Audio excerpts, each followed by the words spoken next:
Welcome to the Dynasty Roundtable YouTube show and podcast. My name is Seth Dewald. Here with me, as always, is Matt Babich. So, Matt, we have July 4th coming up. Do you have any plans? Well, first, I should probably say on the episode, before I get into that, I'm jumping the shark. I am putting, I don't know what the expression is eluding me right now. I am putting the cart in front of the horse. Okay, there you go. We're going to talk about breakouts today and dynasty players that we're targeting in our dynasty leagues that we think can take another jump or a jump into the next tier. So we realized, just for full transparency, because we like to be transparent on this show, we realized that we didn't really define what a breakout was. But like before we sat down and did this, I just kind of approached it with, I think all of these players are going to increase their value and jump significantly into the next tier or two this time next year as we're sitting down and doing this exercise. All of these guys are set up to smash, essentially. So we're talking about breakouts. But before we talk about breakouts, well, first of all, tell me how you approach this and tell me what you're doing for the 4th of July and what you typically do on that day. Yeah, so I approached the breakouts from a similar perspective. I think I have a few more people that didn't have a very good, 2024 stats wise, but at the same time, Dynasty is so much different than redraft or what we would call, an NFL breakout. Let's take Quinshon Judkins, for example. We would take his 4th year last year as his breakout year, but in terms of expectation and fantasy performance and dynasty tiers, it wasn't a very significant leap. Let's take George Pickens, for example, somebody who almost made my cut. He's had over 1,000 yards. He's finished inside the top 40, near the top 36 in back-to-back straight years in fantasy points per game. But he hasn't really broken the mold yet. There's still some meat on the bone, to put it that way. So there are certain players that, yes, maybe they've statistically broken out, but their dynasty value has so much left on the table, so much palpable value that is there for the taking this season. So some players might be pretty high in terms of positional rankings in dynasty, but we think that they can reach new heights. Some may be ranked pretty low and may not even be, a top 36 finisher in fantasy points per game this season, but are setting themselves up to make a name for themselves and continue growing in their production. So that's kind of how I approached it. In terms of 4th of July, this is one of my favorite holidays because I never have anything planned. It's the king of lazy holidays, do nothing, maybe go see some fireworks, but hang out with the family, enjoy some sunshine, maybe a few beverages. And if you have a body of water, if you have a lake, if you're lucky enough to have like a boat or a pool, spending a lot of time by that. But as you can see, with July 4th, as a Patriots fan, I'm repping today. We got Drake May back up here in the display case. With this new format, I think I might have to redesign my office space and figure out how to better get everything here in the camera view. But I also have one of my favorite jerseys here, Julian Edelman, a special custom jersey that was sold just for Super Bowl 49. The first Super Bowl I watched my Patriots win in my age. I was 13, and I'm out here repping my favorite squad on their holiday. Very good. I don't know if an NFL team gets to claim a holiday, even Yeah, though it's they theirs. are the Patriots. We're the holiday. This is the holiday of the Patriots, ipso facto. Holiday of the Patriots. Let us know if you agree with that. I think we're gonna get. I don't think that's gonna be a popular take. Who better to celebrate on a dynasty roundtable than a dynasty itself? Yeah, that's true. Dynasty is the pinnacle of all sports, right? It is the objective in sports. It's to build a dynasty.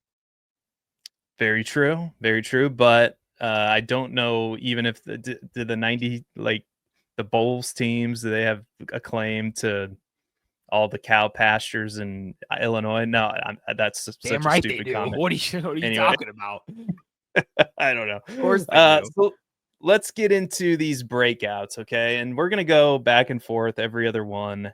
And let us know in the chat too. Who are some of your breakouts, and what do you think a breakout is? Because obviously, well, at least I didn't define what I thought a breakout was, other than like this player is going to increase value significantly. You know, this player is going to just far exceed expectations. And the first player, and this might be a layup, I don't know, is Rome Odunze for me. And the runway has been cleared for Rome Odunze. Keenan Allen is gone. Ben Johnson has arrived. The Bears have upgraded their offensive line.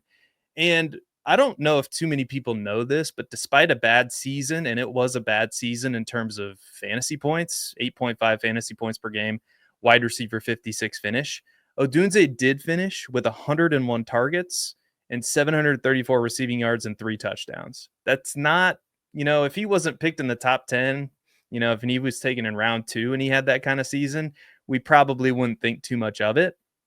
But I want to point out in this example of this player, a tweet, and you should go check out my Twitter, by the way, at Seth_DIEWOLD, because I'm going to be posting a lot of tendencies, like play calling tendencies. And I just want to share Ben Johnson's past tendencies with you real briefly. Ben Johnson's teams in the past 3 seasons, because he has been the offensive coordinator since 2022 through 2024 with the Detroit Lions.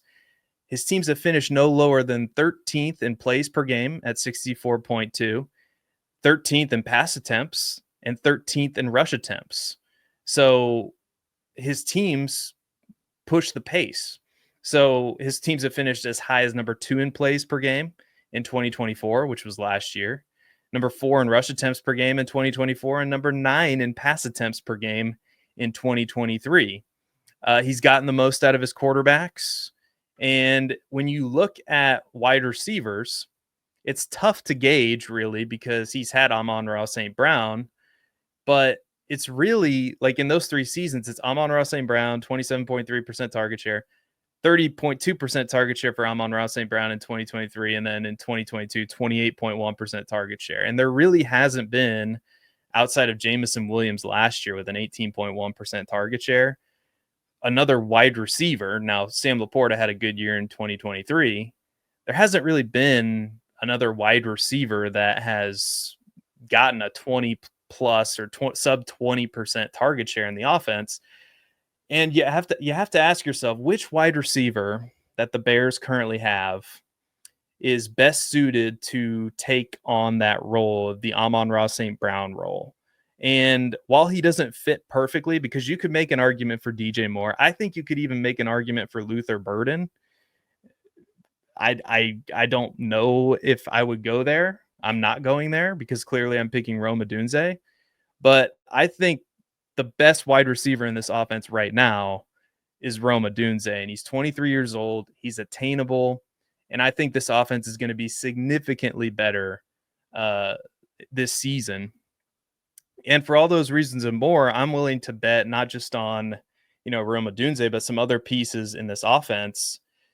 And I'm still iffy on Caleb Williams, and that's probably because I'm a Bears fan and I'm just jaded at this point. So that's a complete, I need to believe it or I need to see it to believe it. But for me, Rome Odunze feels like the guy who is the best candidate to make the biggest jump in value. What say you, Matt Babbage? Yeah, you started this with, maybe this is a layup, and it probably is, but there's still a lot of ambiguity in this Bears offense, and particularly you go back to the numbers you put out with the play calling tendencies and the opportunity shares in Detroit. This is a whole different situation, and one where I don't necessarily like where people are saying, well, this player is, going to fit into this role with the Lions, because they couldn't have had 2 different setups from a personnel standpoint. You had Montgomery and Gibbs in the backfield in Detroit versus Swift, Roschon Johnson, and Kyle Monangai. And then on the receiver standpoint, you had ARSB and, Laporta tight end with, on the other 2 receivers, Jamison Williams and, Khalif Raymond for a while, just this kind of hodgepodge of ineffective number 2 and number 3 receivers. And now you go to the Chicago, where, say what you will about DJ Moore, I still think he is far and away better than anybody on the Lions roster that's not named Amon-Ra St. Brown. And then there's Rome Odunze, there's Luther Burden, who we both like as a prospect. He may take some more time to come along, which is going to benefit Rome Odunze being the one on the field, having that second-year connection with Caleb Williams. So I think this offense takes a new step, and I think Rome Odunze leads this team in targets because he's on paper, the best route runner, the most diverse skill set they have from a real drop back sense and not necessarily maybe more of a gadgety sense like Luther Burden might be. And I just completely forgot to put the graphic on the screen. It's going to be on the screen for about 2 seconds because we're going to talk about your player, Mr. Babich, your first player, and that's going to be Josh Downs. Oh, you kept everybody in suspense. There you go. Josh Downs. I did not know if you were tossing it to me for me to say, or if you were like struggling to change the graphic. I didn't know what was going on there, but I love creating suspense either way. So Downs is not quite getting enough credit for just how good he is, and all of that is going to change this season. He's clearly the safety blanket of this offense, not only from his past usage, but schematically from the way that he's used. And, not just because he works primarily out of the slot, getting those gimme short area targets, but also because of his elite separation skills. So per Matt Harmon, last year, he ranked 90th percentile success versus man, 92nd percentile success versus zone, and 82nd percentile success versus press. So despite that small frame, it doesn't matter. He's getting open at high rates. I've been saying it for multiple years now when it started with Devonta Smith going into the league. Things are changing, and it's more about spacing and technique than it is brute size and strength. Yes, it does pose a limitation in terms of contested catch rate and going up for 50-50 balls, but we've advanced far enough into a game in this game where Josh Downs doesn't have to have that ability to succeed. And because of that, he's an elite target earner, and he ranked 4th among wide receivers in targets per route run last season and 10th in first downs per route run. That's per Fantasy Points data.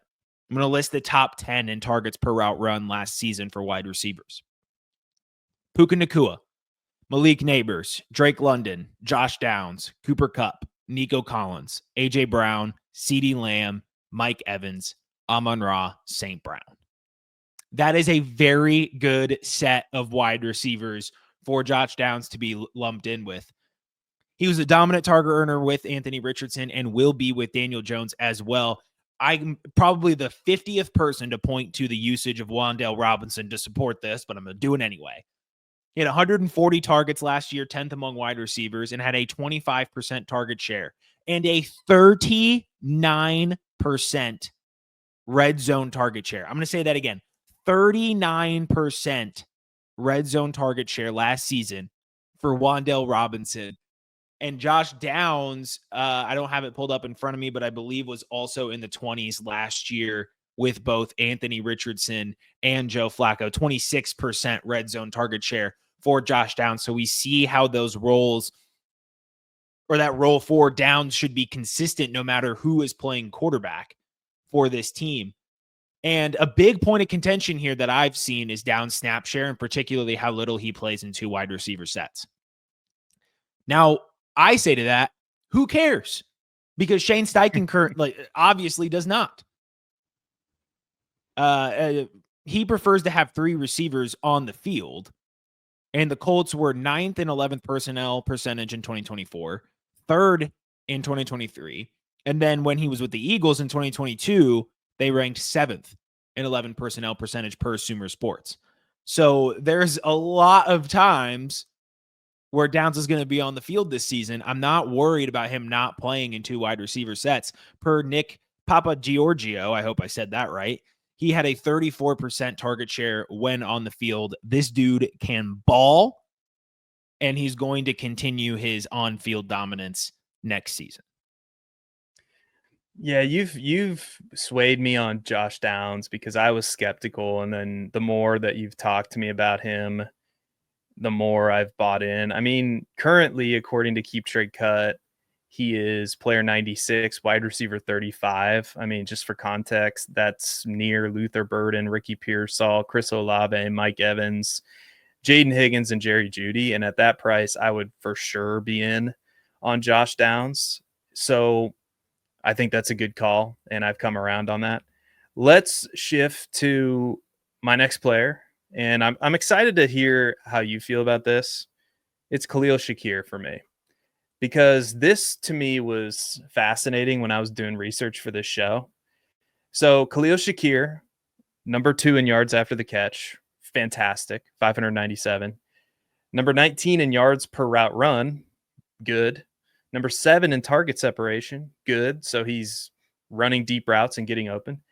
But for some reason, he's 105th last year in average depth of target. That doesn't make any sense to me. So I think Joe Brady was putting him more in the slot and having him run like more design. I'd be interested to see maybe what Fantasy Points says about like design targets, like screens and stuff, because I would venture to guess that Khalil Shakir was getting a lot of manufactured touches. That's the phrase I was looking for. So I think something's got to give and all that, in my opinion. And there also something's got to give with Josh Allen too, because he had the fewest pass attempts last year in 2024 since his 2020 season. And if you remember, it was that 2019 and 2020 season where he was not very good. He wasn't the Josh Allen that we know. I remember leagues where Josh Allen in a Superflex league was being drafted in round 7. And so 2020 or 2019, excuse me. There's 2018 and 2019. It's the fewest pass attempts since 2019. I wrote that down wrong. So those 2018 and 2019 seasons were not great for Josh Allen. So I think Josh Allen's going to attempt more passes this year. I almost have to believe that's going to course correct. Also, you have James Cook scoring 18 touchdowns on less than a 49.2% snap share. He was number 14 in red zone touches, but I think over 8% of his carries were touchdowns. That can't happen again in 2025. So if this offense is going to be good, these touchdowns have to go somewhere. And you start to look around, the Bills roster, and especially their pass catchers. Like, they have Keon Coleman, who I think is also a buy. I know we disagree on that. It could be Keon Coleman seeing more touchdowns.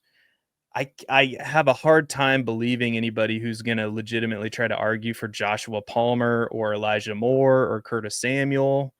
I know that there's been a lot of Twitter content about Elijah Moore been posted, not recently, but I remember seeing things like, could the Buffalo Bills finally unlock Elijah Moore? I'm not buying that for a second. And I know they're not the same player, but just humor me for a second. I was looking into Khalil Shakir versus, the last Buffalo Bills wide receiver that averaged about 160 targets while he was there, Stephon Diggs. And their height and weight, Stephon Diggs, 6 foot, 195. Khalil Shakir, 6 foot, 196. Draft capital, Stephon Diggs, 5th round. Khalil Shakir, 5th round. 40 time, Stephon Diggs, 4.46. Khalil Shakir, 4.43. Catch radius, Stephon Diggs, 40th percentile. Khalil Shakir, 48th percentile. Not saying they're the same player, but they're very similarly built, and they have similar measurables. So the problem is, though, this is the problem, and this is the question we need to answer. Is Khalil Shakir going to be used more like Cole Beasley in this offense, or is he going to be used more like Stephon Diggs? Because they need somebody to step up, and they didn't sign anybody of note other than Elijah Moore and Joshua Palmer. And these touchdowns can't go to James Cook again. If James Cook scores 18 touchdowns again, I'll eat my hat or something. I don't know. But these touchdowns got to go somewhere. Why not Khalil Shakir? Yeah, for sure. He's the player that I would pick in this offense to take that step forward. I've said it multiple times. I don't think Keon Coleman's very good. And you said it right. Something has to give. We either think this Bills offense is going to be really talented, or we think they're going to disappoint at cost. And if none of these receivers take another step forward, I really don't see how this Bills offense can kind of get away with it for another season. Maybe Allen's just that good, but my issue is that the Shakir role has never blended with the Diggs role at all. Diggs didn't have a 30% slot percentage until 2023, which was his last year with the Bills. And right, was he a Bill in 2023, or was he in Houston for 2 seasons or one? I think he was hold on, let me look it up. I don't even remember anymore. If 2023 feels like 17 years ago, but the point is, I mean, Shakir in his opening season when he had 20 targets had a 40% slot snap rate, and that has gone up to 60 and 70% in the next 2 years as he's gotten more developed. So they have been telling us that it's going to be Cole Beasley. And that's where, look, you say that they're both 6 feet tall. I've seen Stephon Diggs play football. I've seen Khalil Shakir play football. I don't think I buy that they're the same height. I don't think I buy that Khalil Shakir is 6 foot. When you watch Diggs play on the outside versus watch Shakir take those slot snaps, it looks like there is a difference there. I'm not going to get too caught up in that, but even if he is that slot guy and it's not the same role as the Diggs role, you would have to imagine as their clear-cut best receiver, they have to figure out more ways to get him the ball. I mean, he was 13th in formation adjusted yards per route run per player profiler, 19th in overall yards per route run. He was second in yards after the catch. It was 6 yards after the catch per target. Doesn't give the rank here, but I would imagine that would rank pretty highly among qualifying receivers, given that he finished second in overall YAC with just 76 receptions. So I think if there's any player to be betting on in this Bills offense, it is definitely Shakir. Just a quick few points before we move on. Stephon Diggs was a Bill in 2023, and I believe that was the season. Yeah, he was still awesome in 2023. Like 100. But it was the season where we felt like it seemed like he was performing really badly compared to his recent standard, but still finished as wide receiver 13 because Diggs is Shakir is not Diggs in terms of talent. No, I know. I do get. I wasn't trying to. No. I wasn't trying to make that argument at all. Like just to be very clear, that he needs to be used more on the outside and more dynamically. I do wonder if that changes with Keon Coleman. If Keon Coleman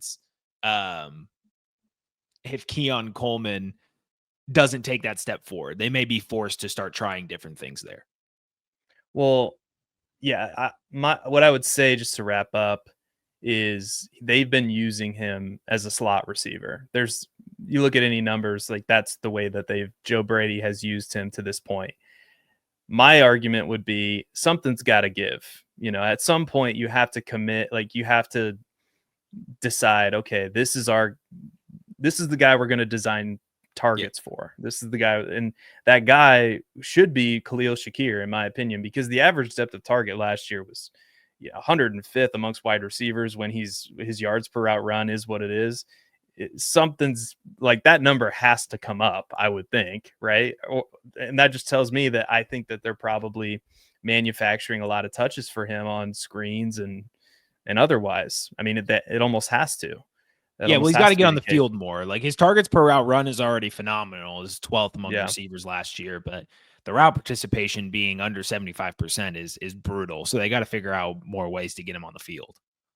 Yeah, and they almost have to figure that out. So, all right, moving on to your next player, who is Matt Babbage. Who is your next player? Got to be Travis Hunter. Oh yeah. And I apologize. I think that like for some reason PFF has his like corner stats on here. So these stats on the screen for the YouTube audience, these are his corner stats, even though I think we have offense. I don't know. It doesn't matter, but go ahead. All right, because I'm not even going to recycle any offensive stats. Like, I don't want to come up here and say the obvious, which was Travis Hunter was a really good receiver in college football. Okay, cool. He won like all of the awards last year. We all know that he's really good. Let's talk about what's happening in Jacksonville and his current cost. So Liam Cohen and his offenses in the past. 2024 Bucks, 5th in total pass attempts, 33.7 attempts per game, 6th in red zone attempts, 11th in deep ball attempts. We go back to 2022 when he was with the Rams. Pretty bad season. There was a bad O-line, lack of offensive depth. Stafford was hurt. They finished 5-12, but Stafford still had 33.7 pass attempts per game, 3.3 deep ball attempts per game, and 4.6 red zone attempts per game. Almost exactly the same as Baker's 2024 season's numbers. Almost identical in every single metric. And that's kind of what we can expect here. And we even go, to Kentucky in 2021 and 2023 when he was the Kentucky Wildcats offensive coordinator. They had the most and second most pass attempts in program history since 2015. So he came in and really emphasized passing the ball. He has done so in Los Angeles and Tampa Bay. And now he takes on a quarterback who's finished in the top 8 in total pass attempts per game in 3 of his 4 seasons in Trevor Lawrence. The absence of Evan Ingram and Christian Kirk now leave 44.6% of the team's targets up for grabs. I fully expect Brian Thomas Jr. and Travis Hunter to both be around 25% target share this season, just like Mike Evans and Godwin did in Tampa Bay last season. I also expect Jacksonville to finish in the top 5 offense in total pass attempts, particularly given that Jacksonville has worse options at running back than Tampa did, and a much, much worse defense. Tampa finished 10th in game script last year, Jacksonville 26th. Stark difference there. And part of the reason over the years why Lawrence has been in the 35, 36 pass attempts per game range. So I still don't think Hunter is being drafted high enough in seasonal drafts for what it's worth. And this is why I'm including him in the breakout. Because yes, his dynasty value is very high. We know this.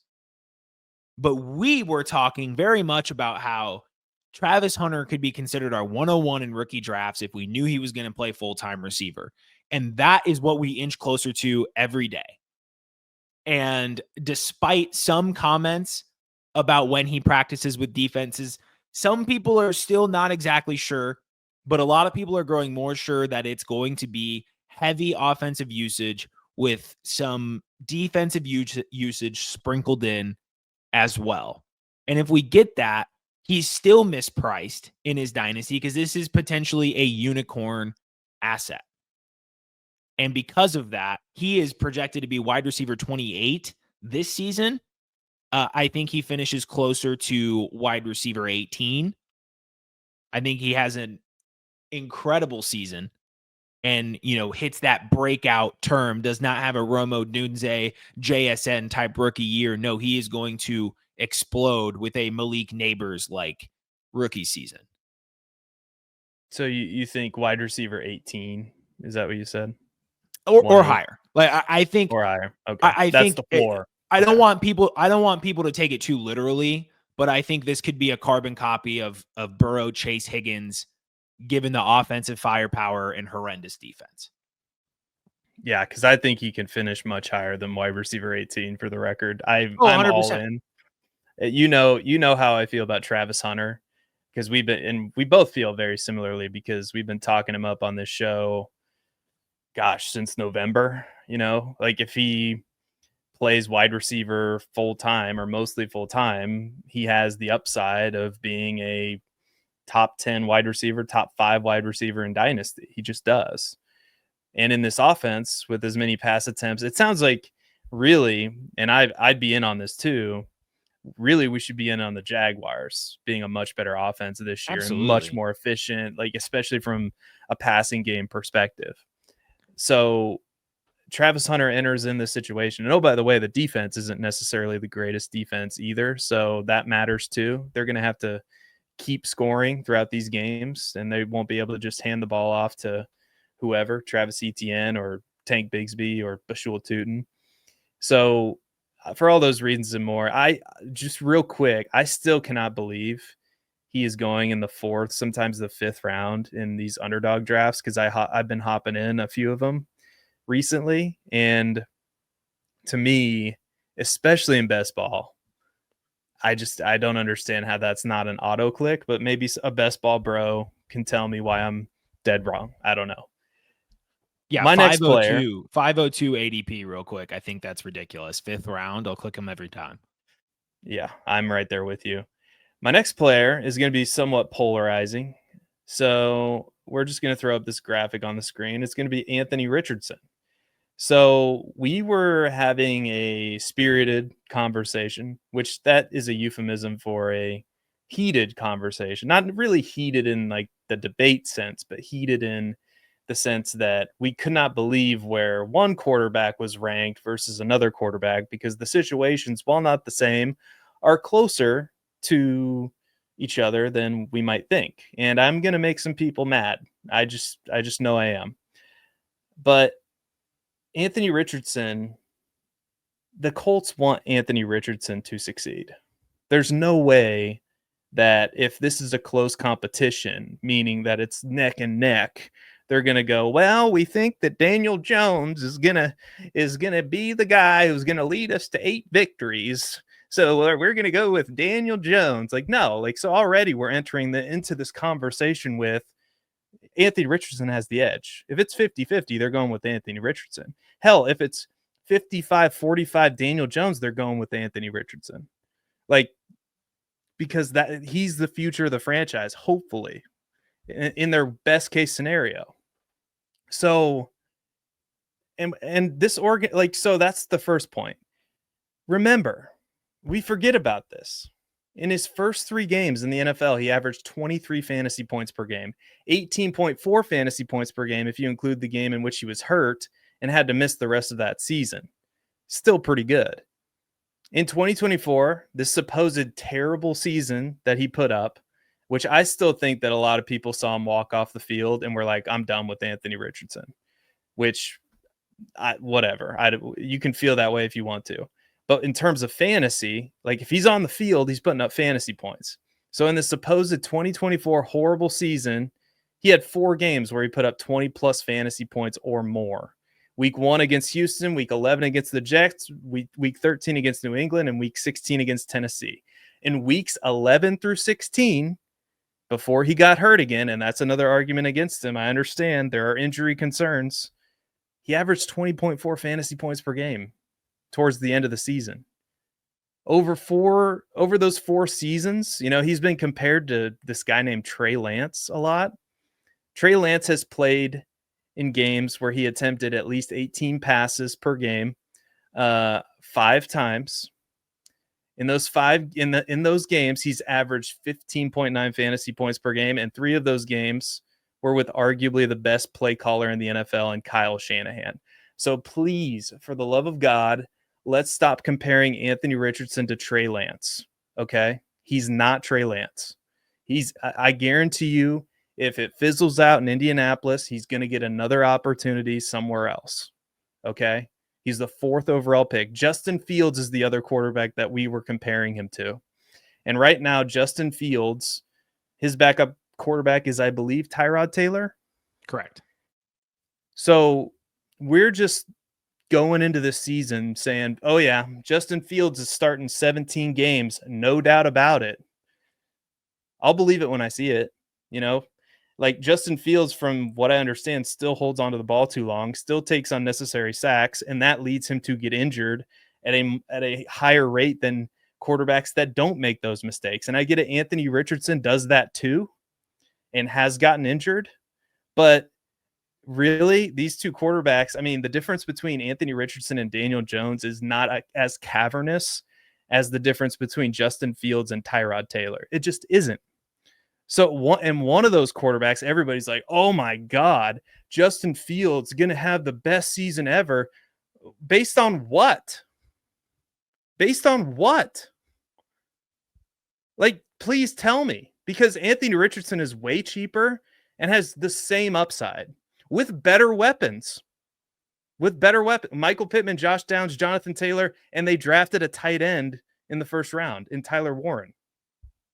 So please tell me, like, why is there this huge difference? I don't get it. Look, I don't get it either. I completely see the reasoning with Anthony Richardson, and we've both talked about how he's essentially at a point where you might as well buy, because you said it. If it doesn't work in Indianapolis, he will get another shot somewhere. And Justin Fields is the perfect example of that. If you have that rushing floor, people are still going to be, awed by his athleticism, by his arm strength. I mean, the one touchdown he had last season, throwing a 70-yard piss missile off of his back foot on a dime. The fact that this guy can't figure out how to throw an 8-yard slant is mind-boggling. But you said it perfectly. It's hard to envision a world where he loses this quarterback battle to Daniel Jones. Whether he has to sit a couple of games for it to come to fruition, who knows? But there's no shot that Daniel Jones can take the keys for an entire season, because they have to give Richardson as many starts as he can to prove once and for all if he's going to be able to get any more opportunities next season. Otherwise, Shane Steichen, see ya, buddy, because it can't happen. Now, what Steichen will do, because this is how head coaches save their jobs, is you throw Richardson out there. If he doesn't work, you say, hey, this isn't working. We got to try another quarterback. And you hope, you pray that you get that Dable opportunity to get your Jackson Dart or whoever it is and get another 4 years of job security, hopefully again. So this is what's going to happen. Richardson's going to play more games, and he's a worthwhile bet, especially if you think guys like Downs can make a resurgence, or Pittman, off of a broken back making a comeback. Then a rising, what is it? A rising tide lifts all boats, except it's the receivers lifting up the quarterback. Yeah. I will say that the shoulder, I mean, it appears to be he's on track to be ready, Anthony Richardson, but that was a report that came out, and I acknowledge that. My point is that the difference in price between these two players is just ridiculous, if you ask me. And I think Justin Fields should be lower, because you look at Justin Fields' game log. I mean, he was benched last year for Russell Wilson, played 13 games in 2023, missed 4 games with a dislocated thumb because he took one of the worst sacks I've ever seen. In 2022, he missed 2 games, and that was the season where we all thought, oh my God, we have this amazing breakout quarterback. And in his rookie season, I don't, to be fair, I don't know if he did miss time, or no, he didn't. Yes, he did. He missed 4 games in his rookie season with a rib fracture and an ankle sprain. So I've been saying this to people. Justin Fields, he's like that girlfriend that you had in college that was way out of your league, that you're like, I can't believe I'm even in this relationship. And then one day it's just over. One day they just break up with you. And that's Justin Fields in a nutshell. And right now he's just like, one day it's just going to be over. And you're going to be like, oh my God, I drafted Justin Fields so high, and he's hurt and or benched, or Richardson is next to, he's sandwiched between Jalen Milroe and Tyler Shook for Dynasty quarterback. I think that's ridiculous. It's preposterous. All right. Who is your next player, Matt Babich? We got another rookie, RJ Harvey. Now, just in the best situation kind of possible for his skill set, and considering the ranking amongst the fellow running backs in his draft class, RJ Harvey was potentially the most exciting running back pick in the draft. You have a guy with incredible speed and pass catching ability coming from UCF, a smaller school. So when that happens, we start we think that this guy should be a round 2, round 3 guy, which he was, but you can always end up being a 5th round pick when you're from a small school. You just never know how the NFL is going to value these guys. And Sean Payton came out, who is notorious for putting a fantasy-friendly running back room on the field. He went out and drafted him in the 2nd round. So we look at Sean Payton's history. We can go over the Reggie Bushes, the Darren Sproles, the Alvin Kamara, the Mark Ingram. Hell, even Javonte Williams finished as the RB31 in 2023 and then the RB36 with only a 46% opportunity share last year. It's pretty impressive for what he's able to put his skill position players in position to do. And with the absence of Williams now this year, the 13% target share that Williams recorded in back-to-back seasons is Harvey's for the taking. He had a 75th percentile college target share and increased his yards per reception in all 3 of his collegiate seasons at UCF. And we've mentioned this stat on the podcast before, but Bo Nix ranked 3rd among quarterbacks in checkdown percentage last season. He's going to be checking down, and that is something that Sean Payton himself is okay with. He is from, the Breeze, Brady era where you don't see your first read, check it down. 5 yards is better than 0. And they're going to be playing that kind of game and setting Bo Nix up to be as successful as possible. And Harvey's elite speed and burst is going to work wonders for this offense. And while he may be a bit more raw in his vision and footwork than others, Denver's 75% run blocking win rate ranked 5th amongst NFL offenses and will gladly supplement any growth that needs to be made for the rookie. And that stat comes from Warren Sharp. Historically, backs drafted in the 1st and 2nd round get peppered with touches early on his career, and Harvey is not going to be the exception there, leading to a very early NFL breakout. I love it. Sean Payton, you just look at the targets that and I know he had Alvin Kamara for a long time, but even the past couple of years, Javonte Williams ranked like 4th or 5th in targets last year. So he's going to dump the ball down, and RJ Harvey is, I think, a perfect fit for that offense, because some people are going to say, oh, I've been burned by, the Sean Payton handpicked guy and Marvin Mims, right? Because that was his first ever draft pick, was Marvin Mims. And to this point, that hasn't panned out the way we thought it would. But the running back is a completely different story in this offense. The running back is going to get targets, and the guy who's going to get those targets is RJ Harvey. Now, the fly in the ointment for some people is J.K. Dobbins. And to that, I would say, well, what about J.K. Dobbins? He's going to get hurt at some point, probably, or they're going to use him sparingly, or they're going to have to use him sparingly to keep him healthy if they want to keep him healthy. But I still think RJ Harvey is going to be the guy getting the fair share of those targets. So I love it. My next guy, I'm going to get some heat for this one, putting him on the breakouts list, but I believe that Chase Brown has a whole nother level that he can get to. And let me explain, all right, before you click off the video or throw your tablet across the room or whatever you're watching this on. Don't do it, all right? Don't do it yet. I want to first admit that I was wrong about Chase Brown, okay? So the first step to, like solving a problem is admitting that there is one. And I was wrong about Chase Brown. And the Bengals doubled down on Chase Brown this offseason because they didn't add a running back until round 6 of the NFL draft with Taj Brooks. So that means their current depth chart looks like Chase Brown at the top. Then they have Zach Moss, Samaje Perine, and Taj Brooks. Brown proved that he could be the 2025 version of a bell cow running back last season. And he wasn't even the starting running back to begin the season. Like starting in week 6 is when he saw a significant increase in usage. And he averaged a 77.7% snap share from week 6 through 17. He did suffer an ankle injury in week 17, but he remained mostly healthy throughout that stretch of games. During that stretch of games, he averaged 18 fantasy points per game. And if we extrapolate that out for a full season, that would have made him the RB6 in fantasy points per game during the 2024 season. In 2024, Brown ranked number 10 in opportunity share amongst running backs, number 6 in targets with 65, and number 11 in red zone touches. And this is the point.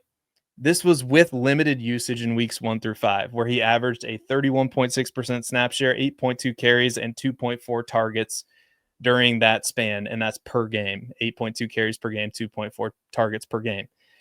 The Bengals offense should yet again be an environment in which a running back will thrive, because last season the defense was horrible. It ranked number 25 in points allowed per game at 25.5. And the Bengals fired their defensive coordinator, who I thought was a pretty good defensive coordinator, and Lou Anarumo. I think I'm saying that right. I don't know. And brought in Al Golden to replace him. And outside of adding picks in the NFL draft in Shamar Stewart in round 1 and Demetrius Knight in round 2, and we know that there have been issues with that contract with Shamar Stewart, the Bengals really haven't bolstered their defense all that much. So this means the Bengals are likely going to be a team that throws the ball a ton, just like they did last year. Joe Burrow attempted a league-leading 652 pass attempts last season, and this is going to be just a great environment for Chase Brown to succeed in. And I have a couple tweets here.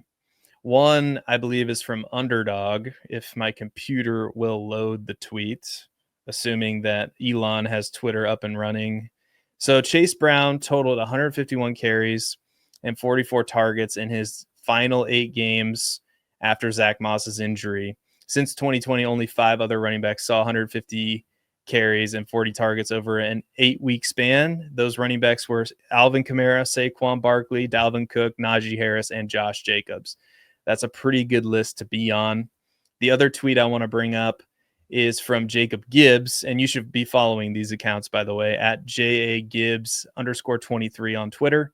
Over the past 10 years, there have been 32 running back seasons to produce 300 plus PPR points. The group 17-game pace was on, or that group was on pace for 90.8 targets. And he goes on to say like 25 out of 32 had 60 plus targets, 22 out of 32 had 70 plus targets, 20 out of 32 had 80 plus targets, 14 out of 32 had 90 plus targets, and 11 out of 32 had 100 plus targets. And I believe that Chase Brown in this offense will get, if he plays a full season and is healthy, will get 90 plus targets in this offense. That's my belief. And so my belief is, because of the offense that he's in, because of the skill set the player has, Chase Brown is a dark horse candidate to finish as not just a top 10 running back, not just a top 5 running back, but the undisputed championship of the world, RB1 overall in 2025. Am I crazy? I think you're a little crazy. Because I don't think he has that home run hitting ability. And so if we go, I agree and disagree with what you're saying at the same time. So in broader strokes from the RB1 comment, in terms of becoming a solidified top asset at the running back position, I somewhat agree, because we look at Mixon, RB9 in fantasy points per game, only played 6 games in 2020, but 17 fantasy points per game, or 16.6, then 5, 7, 11, and 9 over the next 4 years. If that's the type of range you're in, then Chase Brown is certainly going to elevate his value currently in Dynasty. But he's already ranked pretty high, and he's a 5th round pick, a late 5th round pick, who does not have incredible efficiency. Mixon was a 2nd round pick out of Oklahoma. And so you can be right if Cincinnati decides to keep this going and having Chase Brown be the main guy. If they bring in competition and go for a more 60-40 split or something similar, then this take is in trouble. But if Brown does another full season at his pace that he just was at, efficiency be damned, it's probably going to turn into a Joe Mixon scenario where he's their guy for a couple of more years. And in that case, if you're looking at 70% opportunity share for the next few seasons, instead of being RB13 with some of these other players on the board, he should probably be closer to RB10, but that's not that high of a value jump. So I think my other point of contention is that Chase Brown is, to me, already near his ceiling in terms of RB value. It's going to take a lot for him to hit that RB 7, 8 tier, being a late 5th round pick. It's just not something we see a lot.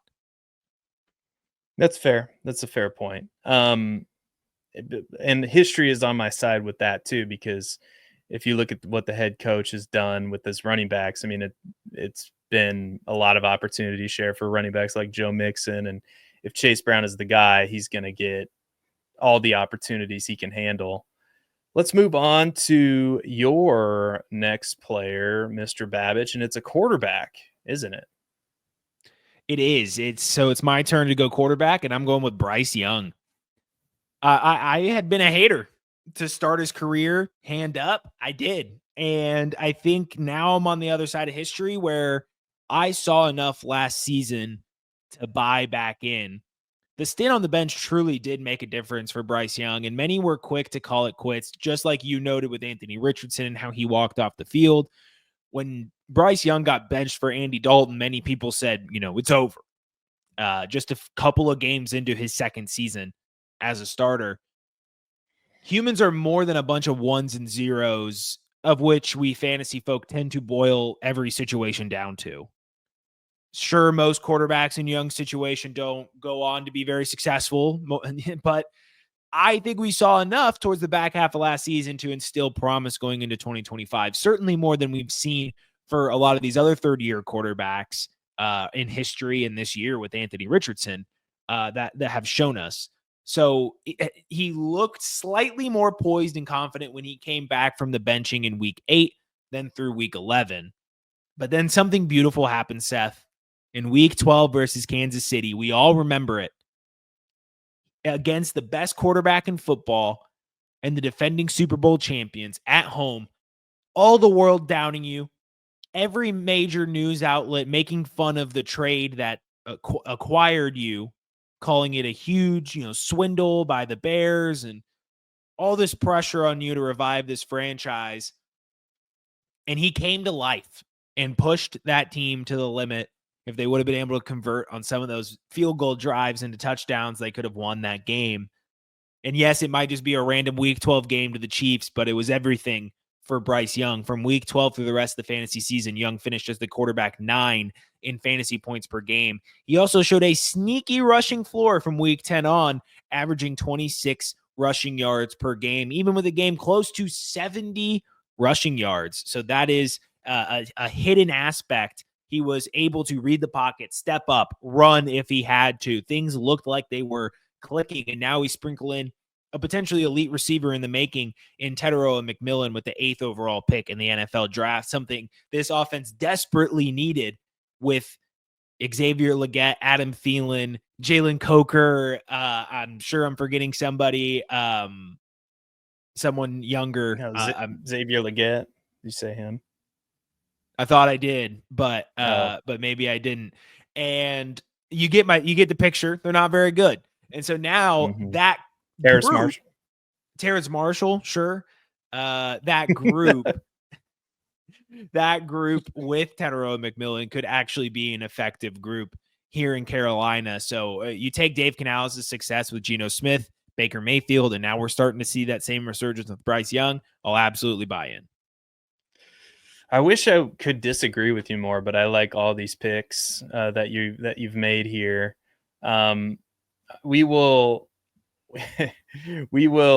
do. I don't know. This one might be longer, but our last two will be more of, or at least mine will be a rapid fire take. My next player is Quinshon Judkins, and I don't know. Whenever I see people posting things like, oh, it's going to be a timeshare. Oh, we know this because we know it in June or July. I'm like, why would they draft Quinshon Judkins in round 2 if they didn't have a plan to use him right away? And I get it. Some organizations are bad and the Browns are not a great organization. So I don't know. That could be true. That's the role that they could envision for him with Jerome Ford of all people. But I'm going to tell you why in this argument I think that Kevin Stefanski low-key hates Jerome Ford. So I'll admit I'm leading into some uncertainty here, but that's how we gain some value. So, but let me explain why Quinshon Judkins could be a bell cow as early as this season. This is the argument I'm making this season for the Cleveland Browns. So for starters, his college production is off the charts, incredible. His size is good, and he ran a 4.48 at the NFL Combine. So he checks all of those boxes. And the depth chart is not necessarily going to be standing in the way of him seeing playing time other than Jerome Ford. And they did draft Dylan Sampson in round 4. And perhaps the biggest hurdle is the aforementioned Jerome Ford. And to be honest, Jerome Ford had his chance back in 2023 and kind of blew it. In 2023, the Browns actually gave Ford a lot of opportunity because of Nick Chubb's injury. During that season, Ford ranked number 26 in snap share, 53.7%, number 35 in opportunity share, over 50% at 50.8, number 23 amongst running backs in carries at 204, and number 14 in targets. The problem was he wasn't very efficient with those touches. He was number 52 in true yards per carry, number 35 in yards per touch. He was number 17 in yards per reception and number 14 in yards created, but overall, it's not a great picture. The other running backs on the roster during the 2023 season were Kareem Hunt, Pierre Strong, and the aforementioned Nick Chubb, who dislocated his knee in one of the more gruesome injuries I've ever seen. So Kareem Hunt was even worse than Jerome Ford in terms of efficiency that season. I'm not even going to read these numbers. They're so ugly. Just trust me on this. Kareem Hunt was bad in 2023. And while Ford did lead the team in running back touches during the 2024 season, I think it's notable that he didn't get nearly the amount of opportunities that he received in 2023. Nick Chubb did come back, but Nick Chubb was horribly inefficient. And the Cleveland Browns decided to draft not one, but two running backs in the 2025 NFL draft, even though they have a plethora of needs on the roster. And one of those running backs, Quinshon Judkins, profiles, in my opinion, very similarly to Nick Chubb. And the Browns also decided against running the ball last season, which is normally their bread and butter under Kevin Stefanski. In 2024, the Browns ranked number 28 in the NFL in rush attempts per game. And go look at their quarterbacks that they had last year. You would have thought that they would have been just begging to run the football more. The previous two seasons in 2023 and 2022, number 5 in rush attempts per game. So while it may be a timeshare to start, I believe the Browns will start to pivot to Judkins more and more throughout the season. The Browns offense is also sneaky in terms of the amount of plays that they run. In 2024, the Browns ranked number 3 in plays per game. Over the last 3 seasons, the Browns have averaged a staggering 67 plays per game. And they've had some bad quarterbacks. So the fact that they have bad quarterbacks this year is not going to stop them from running the offense at a quick pace. So my guess is they're going to run a ton of plays this season. They're going to run the ball more. They're going to see that Quinshon Judkins is clearly the better running back. And they're also going to have to keep up with the other offenses in the division that are better than them. So they're going to be playing from behind a lot, and their defense, even though they added Mason Graham in the first round of the draft, is still not going to be good. It was number 20 in points allowed last year. So for all those reasons and more, Quinshon Judkins, I think, is going to be a bell cow in 2024. Yeah, if you needed all that to be convinced that Judkins is going to break out, then you're lost in fantasy football right now, because plethora of reasons. And a second round pick for a really, really, really good running back in a room full of not incredibly good running backs, and maybe Dylan Sampson would be enough for me. But yeah, I'll point towards the Jerome Ford, average at best pass blocking as well, paired with Joe Flacco and inexperienced quarterbacks. That is going to be a spot where Judkins is going to help a lot. And I can attest to that. His pass, I know some people disagree, but in my film study, Quinshon Judkins is a dog in pass protection, which I think is a big reason why they drafted him. So, yeah. Your next player is another running back I like. I wish I could disagree with you, but I can't. Who is your next player? All right, I'm going to get through this. So the time has come for James Conner to begin regressing his touch counts, and where Trey Benson begins to climb back into the ranks of high-profile fantasy assets, that time is now. After a disappointing first season on paper, I think it's time for things to turn around here. Conner has averaged just under 18 touches per game across the last 7 seasons. He's 30 years old now. That cannot continue for much longer. And it's possible that Arizona wants to deploy him as a bell cow yet again, but I highly doubt they want to risk overworking their top back, who has missed at least 3 games in 6 of his 8 career seasons. Benson was actually very good when called upon last season, ranked 15th in true yards per carry per player profiler, 0.1 yards above James Conner. And while he didn't have enough carries to qualify, his 5.1 yards per touch would have been top 15 among running backs, also 0.1 yards above James Conner. And then a couple of other stat comparisons between Conner and Benson. Yards per route run. Conner was 8th among running backs with 2.2. Benson finished with 2.11, very close there. And then in juke rate, evaded tackles per touch, Conner was 32.5%, led all running backs in that mark. And Benson was 26.1%. He didn't qualify there, but Gibbs ranked 8th with 27% for context. So another very good mark from Trey Benson in the evaded tackles per touch department. And then also finished as the weekly RB 24 and 22 in weeks 9 and 10 with James Conner on the field. With a near 60-40 split, Benson will certainly get enough opportunities this season to make his mark as the future of this backfield. And I think given his performance, could end up even being a league winner if James Conner were to go down and Benson ends up getting a 70% opportunity share through some stretch of the season.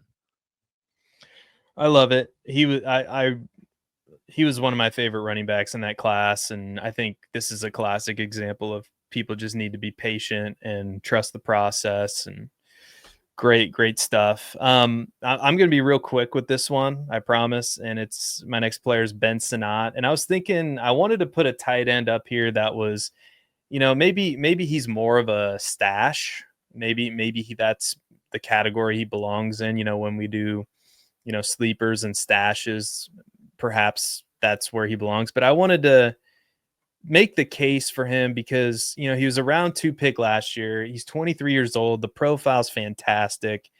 He's in an offense that we love for fantasy. Zach Ertz is 34 years old and just played a full 17-game season for the first time since 2021.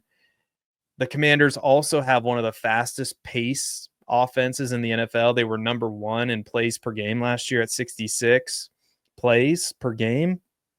And during his tenure as a head coach in Arizona, Cliff Kingsbury's teams averaged 65.8 plays per game. So they're going to run at a fast pace this season as well. So if anything happens to Zach Ertz, I know they signed John Bates to a contract, but in my opinion, John Bates is more of a blocking tight end.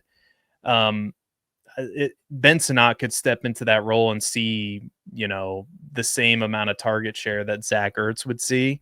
And it wouldn't shock me. So I got to throw Ben Sinnott up here. Again, maybe more of a stash, but I think somebody who could break out as well if, he's going to be dependent on an injury to Zach Ertz because Zach Ertz is the guy. But I think somebody who could break out given if the circumstance is right. I'll throw it to you, Mr. Babbage. Bring us home here. All right, Ricky Pearsall, Slick Rick the Ruler. By far the most athletic receiver on his team, 90th percentile straight line speed, 98th percentile burst, which is the most correlated athletic metric to wide receiver success, 97th percentile agility, and 99th percentile catch radius. He occupies a similar space as Quinshon Judkins from the slot, but brings a much more diverse skill set than he does. And as we know, the 49ers with Kyle Shanahan are very advanced in their formation, so we don't necessarily have a pure slot guy in this offense now that Deebo Samuel is gone. But Pearsall will have something closer to a Deebo Samuel role in terms of the short area routes and in combination with seeing out of Ayuk and Jennings the highest percent of targets also coming 20 yards or more downfield, which we call a deep target. But it's going to be less gimmicky. It's going to be a lot more motion. A lot of these routes that we see guys like power slots like Puka Nacua win or even like more like Cooper Kupp kind of slot routes, Josh Downs level slot routes.